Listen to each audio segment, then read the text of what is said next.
Mwiriwe neza tuganire nanjye bashoye imari mu Rwanda cyangwa se namwe muba mwifuza gutangira business mu Rwanda ariko mukaba mwibaza muti ese nahera he nakora iki.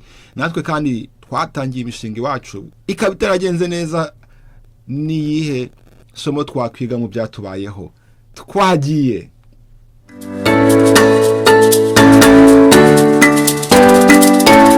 mbere ko dukomeza ikiganiro, ino channel ibereyeho kugira ngo tuganire nk'abanyarwanda, nkanjye nk'umu Diaspora umaze igihe muri Canada, nkaba numva igihe kirageze ngo tuganire nk'abanyarwanda, nk'abana b'abanyarwanda dukoresheje ikinyarwanda, twaganira ku ngingo nyinshi, kuri business, ku buzima busanzwe, duhurire hano nk'abanyarwanda. Ngaho kanda subscribe, tugumane dukomeze tuganire kandi ugendere n'ibiganiro byakoze imbere. Niba wifuza gutangira business imishinga mu Rwanda cyangwa unafite imishinga wifuza korana n'aba Diaspora, ndumva kino kiganiro kiza kubera kiza cyane. Nasubiye mu Rwanda muri 2018 ngiye gukemura ibibazo byari bihari by'umuryango, ariko rero mpageze nahise mbona ko hari opportunity muri tourism. Nuko muri 2019 niho natangiye umushinga wa company yiswe Zaniheza. Urumva ko gutangira imishinga ni ibintu nzi, ni ibintu nakoze nkimo no gukora ndetse mu myaka 4 ishize. So niba utari watangira imishinga mu Rwanda, ni ibintu ngira ngo ukurikire hafi, ariko ino video ikintu kumarira. Urumva ko mu myaka 4 namaze ngenda mbyubaka ngewe n'abandi, hari amakosa nagiye nkora ku giti cyanjye. Hari n'ukundi kuntu nagiye mbona twabyifatamo akaba nkore kano ka video. Ariko hari benshi batangira imishinga iwacu ugasanga ntago bigenze neza. Ndumva mu myaka 2 ishize hari witwa Tom Transfer wabaga mu Bubiligi, yaramaze kubaka company twumvaga cyane yima modokari, hazamo ibibazo mwagenda mu karere biganiro no byageze no muri Reba. Business kuyitangira ntago ari ikintu cyoroshye, haba ari mu Rwanda haba n'ahandi hose kwisi. Ngiye natangiye muri tourism, ariko byatangiye muri 2020 mbere ko icyorezo cya COVID nyine kimerera isi nabi, ubwo haje mizo ngorane kuko muri tourism mu myaka 2 nyine yakurikiye 2020 tourism yahagaze mu isi. Ariko muri company nyine nari ngamije gukorana n'urubyiruko, nibo twakoranye icyo gihe cyose nubaka company. Nyuma nyine izo ngorane nyine zirakomeza za COVID, kandi ikindi cyo nabonye cyagiye kirimo kungora no kubona capital. Nigute twabona capital twashira muri company, nabyo ugomba kwandika mu ikayuti ukeneye capital. Aho niho ngira ngo rero mbwira aba Diaspora bifuza kugenda gutangire business, ntago ari ngombwa ko tugenda ngo twubake ikintu wundi bushyashya. Niba wifuza gushora muri tourism, niba wifuza gushora mu buhinzi, niba wifuza gushora muri transportation, niba wifuza gushora hari ibintu byinshi twakora mu Rwanda. Wenda ugomba no gutekereza uti ninde waba waratangiye umushinga ugenda neza twakorana. Si ngombwa yuko dutangira bundi bushyashya. Nicyo kintu ngira ngo tujye tunatekereza, kuko iyo ugiye gukora business bundi bushyashya abenshi ntabwo tuba tunahaba, tugenda tugaruka. Ntago wakurikira ibintu byawe rero uri kure ngo byose nyine ngo bigende kubyifuza. Urumva ko ni ngombwa ko niba utimutse mu Rwanda burundu nkanjye, niba uzaba uri muri Canada, numva abenshi nuko bigenda, cyangwa muri Amerika n'ahandi hose mu isi, ni ngombwa ko dukorana n'abari mu Rwanda. Ubwo ndabizagiye kuzamo kakabazo tese nakorana nande, nire nakwizera. Haba amanyanga, ndabizi nanjye amanyanga narabonye, yanambayeho, nzabigaruka ikindi gihe mu iki gisubizo. Ariko ndumva ntago imishinga yacu yagipfa kuko ntago tubasha gukorana.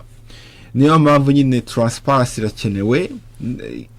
Ndumva ikintu ngiye gushiramo imbaraga no kureba ukuntu abafite imishinga bari mu Rwanda mwakwigaragaza mu buryo bwiza, none tukabahuza n'aba Diaspora bifuza gushora imari wacu. Kuko deja iyo turebye amafaranga twohereza mu Rwanda ni muri za miliyari, ni menshi. Ntago nzi niba yose ajya mu bucuruzi se cyangwa niba ajya mu gufasha abacu bari mu Rwanda. Ariko nanone ndumva ntago twajya duhora twohereza amafaranga yo kugenda gusa ngo dufashe imiryango gutyo. Ndumva ayo mafaranga amwe agomba kujya muri business kugira ngo nayo azinjize, abe yanahemba cyangwa abe yaha akazi abacu bari mu Rwanda. Ndumva nabyo tugomba kubireba hafi.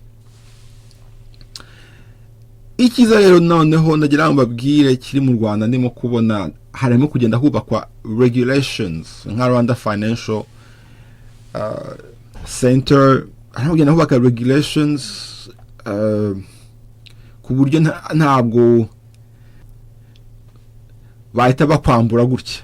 Ibyo ni ikintu ngenda mbona kandi ni cyiza cyane, kugira ngo niba ugiye kuba an investor, umushoramari, ube ufite izo mpungenge zigabanuke, reka mbivuge gutyo. Ariko nkanjye nk'umunyarwanda mu Diaspora, tugomba gukorana n'abandi banyarwanda. Njye natangiye umushinga wanjye bundi bushyashya, umva ko mu myaka 4 ishize ingorane u Rwanda na business utariyo ntago biba byoroshye.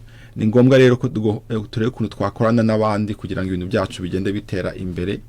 Ubwo nanjye maze mu myaka 4 mwashaka nkabereka iyo nzira. N'abari mu Rwanda nabo bifuza guhura n'abantu baza bagashora imari muri business zanyu, niyo yaba igiye gutangira, tukabahuza tukareka ukuntu twakorana. Ikintu ngira ngo nongereho nuko mugomba kwibuka ko mu Rwanda iyo turebye abantu baba muri rural area, abaturage baracyari benshi, ni benshi cyane, ni hafi 90%, kuko i Kigali abantu babaye nka miliyoni 132 bonyine, 1,132,000. So ejya muri Canada abantu baba muri rural area ni bake, ni nka 20%. Urumva ko hari opportunity, hari abantu benshi. No mu Rwanda hari n'urubyiruko barimo kugenda bakura. Ni ukuvuga ko nitugera ahantu nk'abo bantu bakiri muri rural area batangiye kugenda nabo bajya muri urban area, cyangwa bakagenda bongera ubukungu bwabo, umva ko hari opportunity nyinshi mu myaka 10. Mugomba kubitekereza. Ntabwo mugomba kureba u Rwanda ubu ngubu, mugomba kureba u Rwanda mutekereza uti se dukurikije izi gahunda za government, kuko always government set the policy, nibo bareba ukuntu ibintu bizagenda neza mu myaka iri imbere. Mugomba gutekereza uti se u Rwanda ruzaba ruri hehe mu myaka 10, mu myaka 20 iri imbere, mu myaka 30 iri imbere. Nuko mugomba gutekereza u Rwanda na hano ruri ni heza, ariko mugomba kureba izo potential nizo mugomba kureba, kuko ndumva abanyamahanga baza mu Rwanda bakubaka ibishinga yose tubona mu mahoteli n'iki, iyo uganirije nabo baravuga bati the potential. Ubwo rero nkababwira ko ni ngombwa ko tureba ukuntu natwe twakubaka ejo heza hazaza, twakorana n'abandi bacu bari mu Rwanda, twakubaka hamwe kandi tugakora n'icyo cyizere tukacyubaka. Ni ngombwa kuko ndumva mu bihugu byose biri developed, muri Canada aho turi, trust ni ikintu kinini gihambaye kandi cyubaka ibintu, imishinga yose ikagenda itera imbere. Ubwo mwanyumvishije gushora mu Rwanda imari ni byiza, ariko ikintu ngira ngo mujye mutekerezaho ni ugukorana n'abandi bahari, ntimwongere mutangire imishinga bundi bushyashya. Nanjye ndahari niba mugira ngo mbagire inama, nitwa Shima. Niba utakoze subscribe wongere uyikore, tugumane twongere tuganire. Murakoze.